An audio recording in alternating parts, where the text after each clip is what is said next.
Hello bachcho, let's read this question.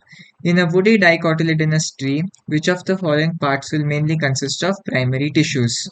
A. All parts. B. Stem and root. C. Flower, fruits and leaves. या D. Shoot tip and root tip. इस question को यदि हम देखें तो यहाँ पर सबसे पहले तो डाइकोटिलेडोनस ट्री मेंशन्ड है और हमें पूछा है कि प्राइमरी टिश्यूज सिर्फ कहीं दिखने चाहिए हमें। तो इस क्वेश्चन को करने का जो की कॉन्सेप्ट है वो है प्राइमरी टिश्यूज कौन से हैं उन्हें पहचानना। प्राइमरी टिश्यूज एक तो हमारे सिंपल हो सकते हैं या कॉम्प्लेक्स हो सकते हैं। जो सिंपल होते हैं वो जनरली एक ही टाइप के होते हैं, मतलब एक यूनिफॉर्मिटी होता है, और कॉम्प्लेक्स जो है वो होते हैं मेनी टाइप्स के। सिंपल के अंदर आता है पैरेन्काइमा, कोलेनकाइमा और स्क्लेरेनकाइमा।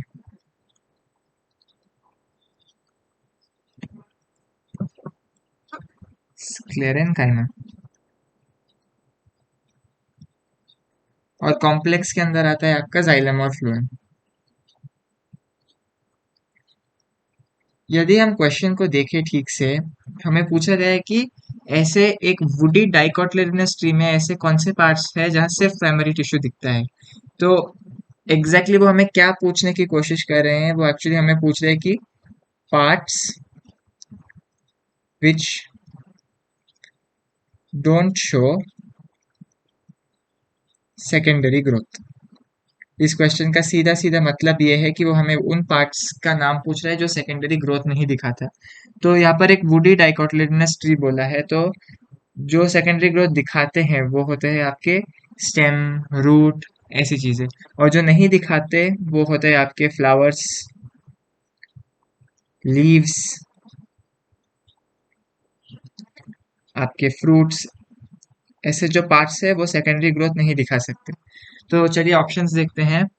पहला ऑप्शन है ऑल पार्ट्स, ये तो बिल्कुल गलत है क्योंकि क्लियरली डाइकोटिलेडोनस ट्री बोला गया है और वो भी वुडी। तो डाइकोटिलेडोनस वुडी ट्री का कोई पार्ट तो जरूर सेकेंडरी ग्रोथ दिखाएगा, तो ये गलत हुआ। दूसरा है स्टेम एंड रूट, ये भी गलत है क्योंकि stem and root specifically secondary growth दिखाते हैं। जो सी ऑप्शन है फ्लावर्स, फ्रूट्स एंड लीव्स, ये सही लग रहा है। और डी ऑप्शन है शूट टिप और रूट टिप। शूट टिप और रूट टिप में मेरिस्टेमेटिक टिश्यूज होते हैं और वो तो सबसे पहले परमानेंट ही नहीं होते, वो एक्चुअली टेम्पोररी सेल्स होते हैं। इसीलिए the correct option to this question is option C, flowers, fruits and leaves. Hope you have understood it well. All the best.